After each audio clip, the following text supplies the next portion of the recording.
بیت الحکمہ کیا ہے؟ اس کا طارق بن زیاد سے کیا تعلق تھا؟ اس میں کس کی تصویریں دیکھ کر ہسپانوی بادشاہ کو اپنی شکست کا خوف لاحق ہو گیا تھا؟ یا طارق بن زیاد کے حملے سے پہلے اسپین کے بادشاہ نے بیت الحکمت کا دروازہ کھولا تو اس میں کس کی تصویریں تھیں؟ آپ کو اس حیران کن تاریخی واقعے کے بارے میں آگاہ کیا جائے گا۔ ناظرین، اندلس کی فتح مسلمانوں کی تاریخ کا ایک ایسا باب ہے جس نے پوری دنیا میں اسلام کا پرچم سربلند کیا۔ طارق بن زیاد کی بہادری اور شجاعت کی وجہ سے ہسپانیہ پر مسلمانوں نے 800 سال سے زیادہ حکومت کی۔ جب طارق بن زیاد نے اسپین کا رخ کیا تو اس سے پہلے ہسپانوی بادشاہ روڈرک کے ساتھ ایک انتہائی دلچسپ اور حیران کن واقعہ پیش آیا۔ ناظرین، طارق بن زیاد کے زمانے میں اسپین میں طلسم اور علم نجوم بہت زیادہ پھیلا ہوا تھا۔ جزیرہ خضرا میں طارق بن زیاد کی ملاقات ایک بڑھیا سے ہوئی۔ اس بڑھیا نے بتایا کہ اس کا شوہر نجومی تھا اور اس نے پیش گوئی کی تھی کہ اسپین میں ایک امیر داخل ہو کر سب پر غلبہ حاصل کر لے گا۔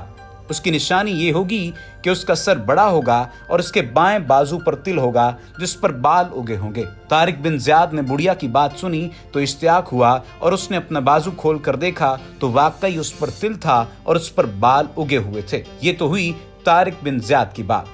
اسی طرح کا ایک مشہور واقعہ طارق کے مخالف بادشاہ روڈرک سے بھی منسوب ہے، جس میں عربوں کے غلبے اور روڈرک کی شکست کی پیشگوئی کی گئی تھی۔ کہا جاتا ہے کہ تلیزلا میں ایک قدیم عمارت تھی جس کو بیت الحکمہ پکارا جاتا تھا۔ اس عمارت پر تالا لگا ہوا تھا اور یہ روایت تھی کہ ہر آنے والا بادشاہ اس پر اپنے نام کا تالا لگا دیتا تھا۔ اس عمارت کے بارے میں یہ خوف پھیلا ہوا تھا کہ اگر اس کو کھولا گیا تو اسپین پر مصیبتوں کے پہاڑ ٹوٹ پڑیں گے۔ پہلے ہسپانوی بادشاہ شاہی خاندان سے تعلق رکھتے تھے، اس لیے وہ پرانی روایات کا پاس رکھتے اور اپنے نام کا تالا بیت الحکمہ یا بیت الحکمت پر لگا دیتے۔ لیکن بادشاہ روڈرک شاہی خاندان سے تعلق نہ رکھتا تھا، اس لیے اس نے پرانی روایت کا پاس نہ رکھا اور بیت الحکمہ کو کھولنے کی فرمائش کی۔ روڈرک سے پہلے عمارت پر 26 تالے لگے ہوئے تھے۔ 27واں قفل اس کی خدمت میں پیش کیا گیا تو اس نے انکار کر دیا۔ روڈرک کے دل میں یہ تھا کہ شاید بیت الحکمت میں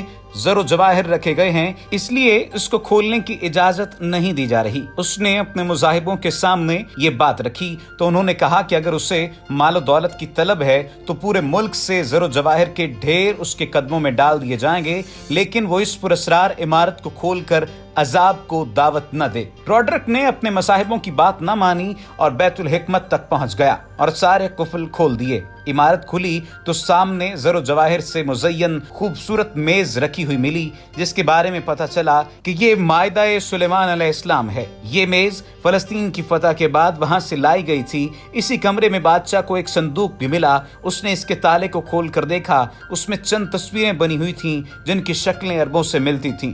وہ جانوروں کی کھالیں پہنے، امامے باندھے اور زلفیں لٹکائے عربی گھوڑوں پر سوار ننگی تلواریں سونتے اور برچے تانے کھڑے تھے۔ ان تصویروں کے ساتھ ہرن کی کھال رکھی ہوئی تھی جس پر لکھا ہوا تھا کہ جب اس مقفل عمارت اور صندوق کو کھولا جائے گا تو وہ قوم جس کی تصویریں اس صندوق میں بنی ہوئی ہیں جزیرہ اندلس میں داخل ہوگی اور جن لوگوں کے ہاتھوں میں ملک ہوگا ان کی حکومت جاتی رہے گی۔ بادشاہ روڈرک نے جب یہ پیش گوئی پڑھی تو پریشان ہو گیا اور اسے اپنی حکومت جانے کا خطرہ محسوس ہوا۔ چند روز بعد اسے اطلاع ملی کہ عربوں نے اندلس پر حملہ کر دیا ہے۔ روڈرک نے مذہب اور قومیت کا واسطہ دے کر 1,00,000 کی فوج تیار کی، جبکہ طارق بن زیاد کے لشکر کی تعداد صرف 12,000 تھی، جن کے پاس اسلحہ بھی پورا نہیں تھا اور نہ ہی بہت زیادہ گھوڑے تھے۔ میدان جنگ میں جب دونوں فوجوں کا آمنا سامنا ہوا تو ہسپانیہ کے بہت سے سپاہی یہ دیکھ کر خوف زدہ ہو گئے کہ یہ تو وہی لوگ ہیں جن کی تصویریں بیت الحکمہ میں رکھی ہوئی تھیں۔ طارق بن زیاد نے جان فشانی کے ساتھ 1,00,000 کی فوج کو تہس نہس کر دیا اور اسپین پر مسلمانوں کی حکومت قائم کر دی جو 800 سال سے زائد عرصے تک قائم رہی۔ اس زمانے میں معزز تھے مسلمان ہو کر، ہم خوار ہوئے تارک قرآن ہو کر۔